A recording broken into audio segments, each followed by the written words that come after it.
Hello అందరికీ. అందరూ ఎలా ఉన్నారు? అందరూ బాగున్నారా? నేనైతే చాలా బాగున్నాను. ఏంటండి ఇది వర్షాకాలమే కదా! అయినా సరే అస్సలు గాలేయట్లేదు. బాగా చెమటలు పట్టేస్తున్నాయి కదా!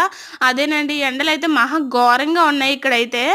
అందుకే మరింత ఎండలున్నప్పుడు ఏమైనా చల్లగా తాగాలనిపిస్తది కదా! నాకు ఏమైనా తాగాలనిపించినప్పుడు ఖచ్చితంగా నాకు గుర్తుకొచ్చే ఫ్రూట్ అయితే మస్క్ మిలన్ అనమాట. మీకు కూడా అదే గుర్తుకొస్తదనుకుంటా.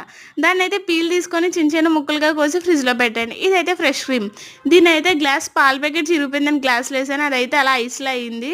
నెక్స్ట్ ఈ పీసెస్ అన్నీ మిక్సీలో ఏసి ఫ్రెష్ క్రీమ్ ఏసి ఇదైతే కండెన్స్డ్ మిల్క్ అనమాట. ఇది ఏస్తే చాలా బావుంటది టేస్ట్ కూడా. దీంతో పాటు తగినంత షుగర్ ఏసుకొని మన టేస్ట్‌కి తగ్గట్టు షుగర్ ఏసుకొని బాగా మిక్సీ పట్టాలి. గిర్రమంటే ఒక 3, 4 సార్లు తిప్పుతూ ఉండగా అంతే జ్యూస్ అయిపోద్ది. కానీ టేస్ట్ అయితే చాలా బావుంటది. దీన్నయితే గ్లాస్‌లో సర్వ్ చేసుకోవాలి. గ్లాస్‌లో సర్వ్ చేసుకోగానే తాగేయడమే. మీలో ఎంతమందికి ఫ్రూట్‌తో చేసిన జ్యూస్ అంటే ఇష్టం? నాకైతే చాలా ఇష్టం. ఎప్పుడన్నా జ్యూస్ అనగా నేను బయటికెళ్ళినప్పుడు కూడా ఇదే ఎక్కువ ప్రిఫర్ చేస్తాను.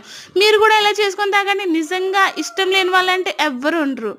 అవును గానీ జ్యూస్ ఎలా ఉందో చెప్పలేదు కదా! జ్యూస్ అయితే సూపర్ ఉంది. నాకైతే చాలా నచ్చింది. ప్లీజ్ ఛానల్ సబ్స్క్రైబ్ చేసుకోండి. బాయ్.